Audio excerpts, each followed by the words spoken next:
I walked down the hall in a daze. Dally had taken the car, and I started the long walk home in a stupor. Johnny was dead, but he wasn't. That still body back in the hospital wasn't Johnny. Johnny was somewhere else, maybe asleep in the lot or playing the pinball machines in the bowling alley or sitting on the back steps of the church in Windricksville. I'd go home and walk by the lot, and Johnny would be sitting on the curb smoking a cigarette, and maybe we'd lie on our backs and watch the stars. He isn't dead, I said to myself. He isn't dead, and this time my dreaming worked. I convinced myself that he wasn't dead. I must have wandered around for hours, sometimes even out into the street, getting honked at and cussed out. I might have stumbled around all night except for a man who asked me if I wanted a ride. Huh?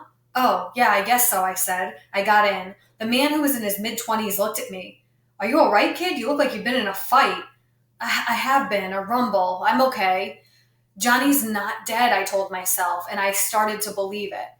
I hate to tell you this, kiddo, the guy said dryly, but you're bleeding all over my car seats. I blinked. I am? Your head.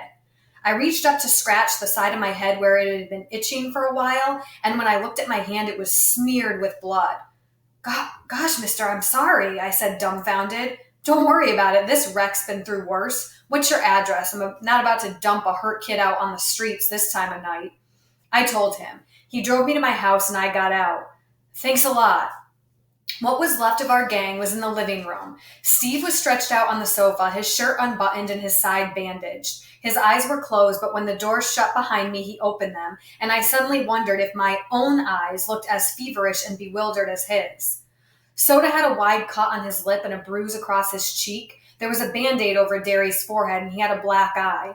One side of Two-Bit's face was taped up. I found out later he had 4 stitches in his cheek and 7 in his hand where he had busted his knuckles open over Asocia's head. They were lounging around, reading the paper and smoking. Where's the party, I thought dully. Weren't Soda and Steve planning a party after the rumble? They all looked up when I walked in. My brother Derry leaped to his feet. Where have you been? Oh, let's don't start that again, I thought. He stopped suddenly. Pony boy, what's the matter? I looked at all of them, a little frightened. Johnny, he's dead. My voice sounded strange even to me, but he's not dead, another voice in my head said. We told him about beating the Socias and, I don't know, he just died. He told me to stay gold. I remembered. What was he talking about? There was a stricken silence. I don't think any of us had realized how bad off Johnny really had been. Soda made a funny noise and looked like he was going to start crying. Two-Bit's eyes were closed and his teeth were clenched, and I suddenly remembered Dally pounding on the wall. Dallas is gone, I said. He ran out of the hospital like the devil was after him. He's gonna blow up. He couldn't take it. How can I take it? I wondered. Dally is tougher than I am. Why can I take it when Dally can't? And then I knew Johnny was the only thing that Dally loved. And now Johnny was gone. So he finally broke. Two-Bit spoke everyone's feeling. So even Dallas has a breaking point. I started shaking. Derry said something in a low voice to Soda. Pony boy? Soda said softly like he was talking to an injured animal. You look sick. Sit down. I backed up just like a frightened animal, shaking my head. I'm okay. I felt sick. I felt as if any minute I was going to fall flat on my face, but I shook my head. I don't want to sit down. Derry took a step toward me, but I backed away. Don't touch me, I said. My heart was pounding in slow thumps, throbbing at the side of my head, and I wondered if everyone else could hear it. Maybe that's why they're all looking at me, I thought. They can hear my heart beating. The phone rang, and after a moment's hesitation, Derry turned from me to it. He said hello and then listened. He hung up quickly. It was Dally. He phoned from a booth. He's just robbed a grocery store and the cops are after him. We gotta hide him. He'll be at the vacant lot in a minute.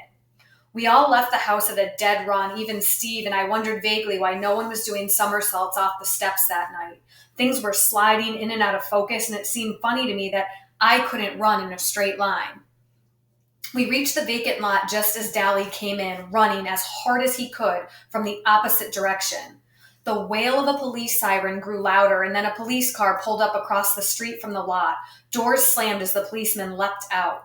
Dally had reached the circle of light under the street lamp, and skidding to a halt, he turned and jerked a black object from his waistband. I remembered his voice. I've been carrying a heater. It ain't loaded, but it sure does help in a bluff. It was only yesterday that Dally had told Johnny and me that, but yesterday was years ago, a lifetime ago. Dally raised the gun, and I thought, you blasted fool, they don't know you're only bluffing. And even as the policemen's guns spit fire into the night, I knew that was what Dally wanted. He was half jerked around by the impact of the bullets, then slowly crumpled with a look of grim triumph on his face. He was dead before he hit the ground. But I knew that was what he wanted. Even as the lot echoed with the cracks of shots, even as I begged silently, please not him and Johnny both, I knew he was dead because Dally Winston wanted to be dead and he always got what he wanted. Nobody would write editorials praising Dally. 2 friends of mine had died that night. One, a hero. The other, a hoodlum. But I remembered. Dally pulling Johnny through the window of the burning church. Dally giving us his gun, although it could mean jail for him. Dally risking his life for us, trying to keep Johnny out of trouble, and now he was a dead juvenile delinquent, and there wouldn't be any editorials in his favor. Dally didn't die a hero. He died violently and young and desperate, just like we all knew he'd die someday. Just like Tim Shepard and Curly Shepard and the Brumley boys and the other guys who we knew would die someday. But Johnny was right. Dallas died brave. Steve stumbled forward with a sob, but Soda caught him by the shoulder.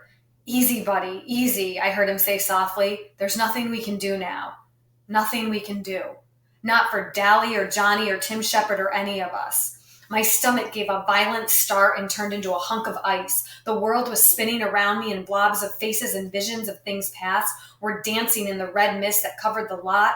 It swirled into a mass of colors and I felt myself swaying on my feet. Someone cried, "Glory, look at the kid!" And the ground rushed up to meet me very suddenly. When I woke up, it was light. It was awful quiet, too quiet. I mean, our house just isn't naturally quiet. The radio's usually going full blast and the TV is turned up loud and people are wrestling and knocking over lamps and tripping over the coffee table and yelling at each other. Something was wrong, but I couldn't quite figure it out. Something had happened. I couldn't remember what. I blinked at Soda bewilderedly. He was sitting on the edge of the bed watching me. Soda? My voice sounded weak and hoarse. Is somebody sick? Yeah, his voice was oddly gentle. Go back to sleep now. An idea was slowly dawning on me. Am I sick? He stroked my hair. Yeah, you're sick. Now be quiet. I had one more question. I was still kind of mixed up. Is Derry sorry I'm sick? I had a funny feeling that Derry was sad because I was sick. Everything seemed vague and hazy. Soda gave me a funny look. He was quiet for a moment. Yeah, he's sorry you're sick. Now please shut up, will you, honey? Go back to sleep. I closed my eyes. I was awful tired. When I woke up next, it was daylight and I was hot under the blankets on me. I was thirsty and hungry, but my stomach was so uneasy I knew I wouldn't be able to hold anything down. Derry had pulled the armchair into the bedroom and was asleep in it. He should be at work, I thought. Why is he asleep in the armchair? Hey, Derry, I said softly, shaking his knee. Hey, Derry, wake up. He opened his eyes. Pony boy, are you okay? Yeah, I said, I think so. Something had happened, but I still couldn't remember it, although I was thinking a lot clearer than I was the last time I'd waked up. He sighed in relief and pushed my hair back. Gosh, kid, you had us scared to death. Well, what was the matter with me? He shook his head. I told you were in no condition for a rumble. You have exhaustion, shock, a minor concussion, and Tubit came blubbering over here with some tale about how you were running a fever before the rumble and how it was all his fault you were sick. He was pretty torn up that night, Derry said. He was quiet for a minute. We all were. And then I remembered. Dallas and Johnny are dead. Don't think of them, I thought. Don't remember how Johnny was your buddy. Don't remember that he didn't want to die. Don't think of Dally breaking up in the hospital, crumpling under the streetlight. Try to think that Johnny's better off now, and try to remember that Dally would have ended up like that sooner or later. Best of all, don't think. Blank your mind. Don't remember. Don't remember. Where'd I get a concussion, I said. My head itched, and I couldn't scratch it for the bandage. And how long have I been asleep? You got a concussion from getting kicked in the head. Soda saw it. He landed all over that Soch. I've never seen him so mad. I think he could have whipped anyone in the state he was in. Today's Tuesday, and you've been asleep and delirious since Saturday night. Don't you remember? No, I said slowly. Derry, I'm not ever going to be able to make up the school I've missed, and I've still got to go to court and talk to the police about Bob's getting killed. And now with Dally, I took a deep breath. Derry, do you think they'll split us up? Put me in a home or something? He was silent. I don't know, baby. I just don't know. I stared at the ceiling. What would it be like, I wondered, staring at a different ceiling? What would it be like in a different bed, in a different room? There was a hard, painful lump in my throat that I could not swallow. Don't you even remember being in the hospital, Derry asked. He was trying to change the subject. I shook my head. I don't remember. You kept asking for me and Soda, sometimes for Mom and Dad too, but mostly for Soda. Something in his tone of voice made me look at him. Mostly for Soda? Did I ask for Derry at all? Or was he just saying that? Derry, I didn't know quite what I wanted to say, but I had a sick feeling that maybe I hadn't called for him while I was delirious. Maybe I only wanted Soda Pop to be with me. What all had I said when I was sick? I couldn't remember. I didn't want to remember. Johnny left you his copy of Gone with the Wind, told the nurse that he wanted you to have it. I looked at the paperback book lying on the table. I didn't want to finish it. I'd never get past the part where the Southern gentlemen go riding into sure death because they're gallant. Southern gentlemen with big black eyes and blue jeans and t-shirts. Southern gentlemen crumpling under street lights. Don't remember. Don't just try to decide which one died more bravely. Don't remember. Where's Soda? I asked, and then I could have kicked myself. Why can't you talk to Derry, you idiot? I said to myself. Why do you feel so uncomfortable talking to Derry? Asleep, I hope. I thought he was going to go to sleep shaving this morning and cut his throat. I had to push him to bed, but he was out like a light in a second. Derry's hopes that Soda was asleep were immediately ruined because he came running in, clad only in a pair of blue jeans. Hey, pony boy, he yelped and leapt for me, but Derry caught him. No rough stuff, little buddy. So Soda had to content himself with bouncing up and down on the bed and pounding on my shoulder. Gosh, but you were sick. You feel okay now? I'm okay, just a little hungry. I should think you would be, Derry said. You wouldn't eat anything most of the time you were sick. How'd you like some mushroom soup? I suddenly realized just how empty I was. Man, I'd like that just fine. I'll go make some. And Soda Pop, take it easy with him, okay? Soda looked back at him indignantly. You'd think I was going to challenge him to a track meet or something right off the bat. Oh, no, I groaned. Track meet? I guess this just about puts me out of every race. I won't be back in condition for the meet, and the coach was counting on me. Golly, there's always next year, Soda said. Soda never has grasped the importance Derry and I put on athletics, like he has never understood why we went all out for studying. Don't sweat it about some track meet. Soda? I said suddenly. What all did I say while I was delirious?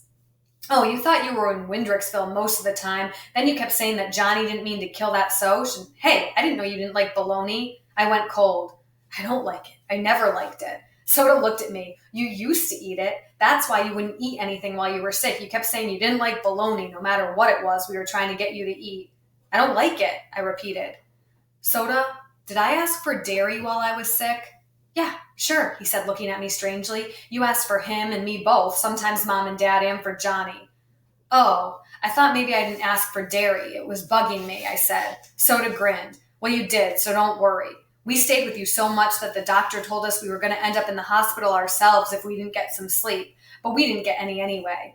I took a good look at him. He looked completely worn out. There were circles under his eyes, and he had a tense, tired look to him, yet his dark eyes were still laughing and carefree and reckless. You look beat, I said frankly. I bet you ain't had 3 hours of sleep since Saturday. He grinned but didn't deny it. Scoot over. He crawled over me and flopped down, and before Derry came back in with the soup, we were both asleep.